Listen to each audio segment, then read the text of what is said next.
A very good afternoon to all of you students. This is doctor Vipul Kashyap और आज का topic जो हम डिस्कस करेंगे वो है principles and method of different microbiological assay. तो चलिए शुरू करते हैं।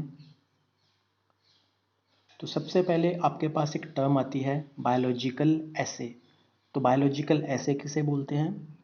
मेजरमेंट ऑफ रिलेटिव पोटेंसी और एक्टिविटी ऑफ ए कंपाउंड। ठीक है, तो आप इसमें क्या कर रहे हैं? आप एक बायोलॉजिकल एसे कर रहे हैं। बायोलॉजिकल एसे का मतलब क्या हुआ कि मान लीजिए आपके पास कोई कंपाउंड है, ठीक है, इसको हम फार्मास्यूटिकल कंपाउंड भी बोल सकते हैं, ठीक है, या फिर कोई और केमिकल कंपाउंड है, ठीक है। हम इसका क्या चेक कर रहे हैं? रिलेटिव पोटेंसी, कि ये कितना कारगर है कंपाउंड जब हम किसी लिविंग सिस्टम पे वर्क करेंगे। मान लीजिए कोई लिविंग सिस्टम एनिमल है या कोई टिश्यू है, ठीक है, उसमें कोई पर्टिकुलर बीमारी है और हमारा कोई स्पेशली मॉलिक्यूल डिज़ाइंड है, ठीक है, या फिर कुछ भी फार्मास्यूटिकल प्रोडक्ट है या कुछ भी है, ठीक है, उस मॉलिक्यूल की पोटेंसी क्या है, कितनी काबिलियत है उसमें, ठीक है, कि वो किस कारगर या फिर किस लेवल हद तक उस टिश्यू सेल या फिर सेल पे सिस्टम पे असर डाल रही है या कोई बीमारी को ठीक कर रही है या कोई रिस्पॉन्स कर रही है, ठीक है, इस सेल को। तो इसको क्या बोलते हैं? बायोलॉजिकल एसे। तो बायोलॉजिकल एसे बेसिकली क्या है?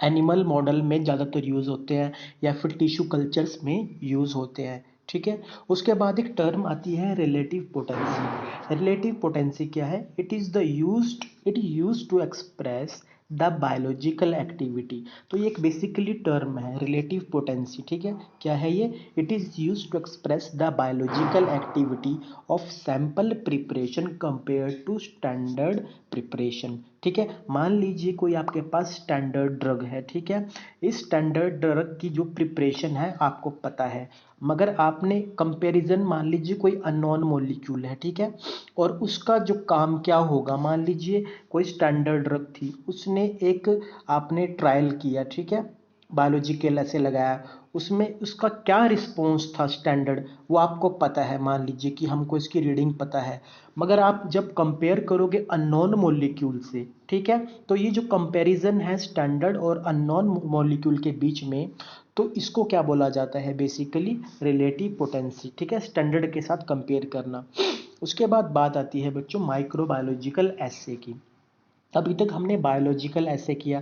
बायोलॉजिकल ऐसे क्या था कि आपका कोई फार्मास्यूटिकल प्रोडक्ट या फिर मॉलिक्यूल या, ठीक है, एनालाइट या जो भी होगा, उसका क्या कर रहे हैं आप? उसको आप एक लिविंग सिस्टम के साथ देख रहे हैं कि वो कितना पोटेंट है उस लिविंग सिस्टम में, या कोई अपनी एक्टिविटी शो कर रहा है, या कोई बीमारी को ठीक कर रहा है, या कुछ भी फर्क ला रहा है छोटे से छोटा, ठीक है।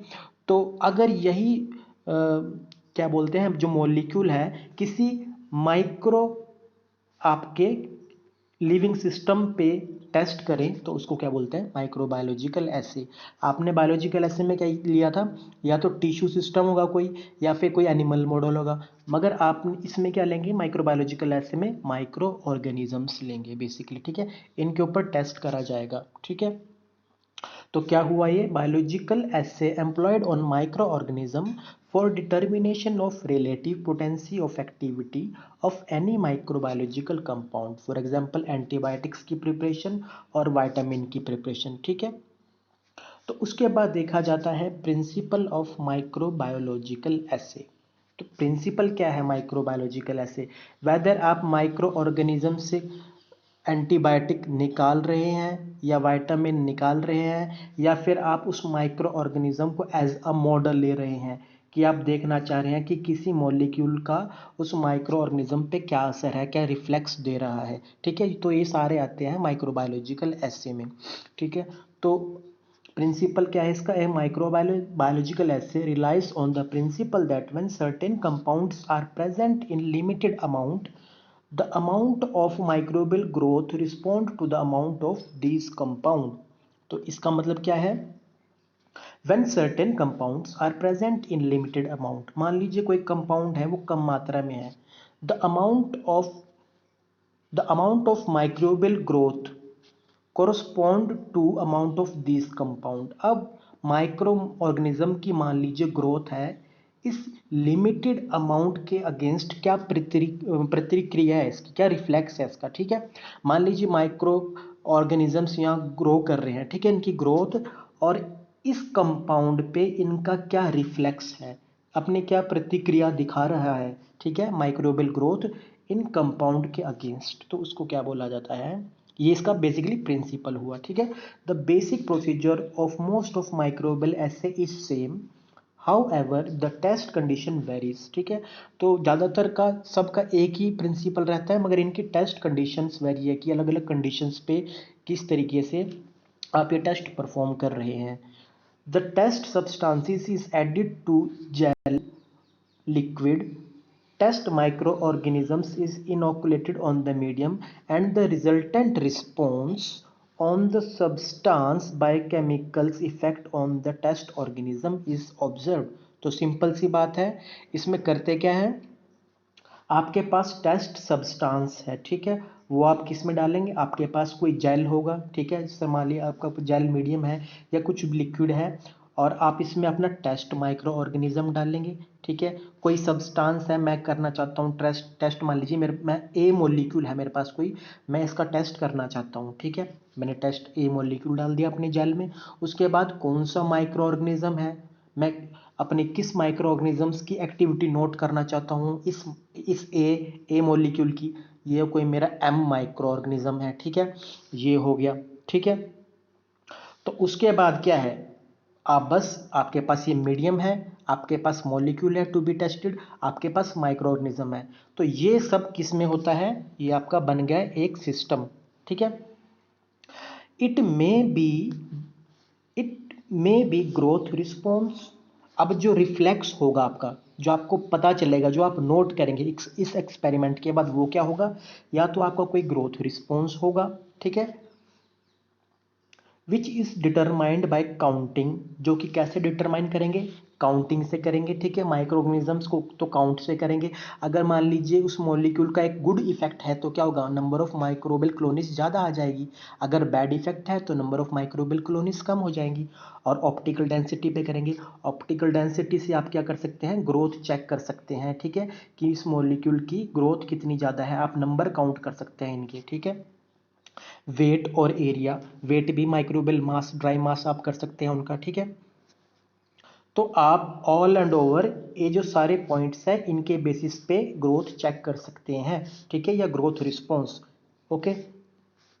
उसके बाद बात करते हैं in case of either positive और नेगेटिव मेटाबॉलिक रिस्पॉन्स। अच्छा, ये मेटाबॉलिक रिस्पॉन्स जो होगा ना, आप जो मॉलिक्यूल के साथ कर रहे हैं, जो आपका स्पेसिफिक मॉलिक्यूल है, वो ग्रोथ रिस्पॉन्स पॉजिटिव भी हो सकता है, नेगेटिव भी हो सकता है, ठीक है। तो ये यही चीज़ आपने नोट करनी है, यही तो आपका रिसर्च और डेवलपमेंट का काम है, कि भाई उस मॉलिक्यूल का डिज़ाइन आपने जो किया है, ठीक है, वो किसी लिविंग सिस्टम पे क्या असर डाल रहा है, या तो पॉजिटिव या नेगेटिव, ठीक है। द मेटाबॉलिक प्रोडक्ट्स और चेंजेस इन सम फंक्शन में बी मेजर्ड।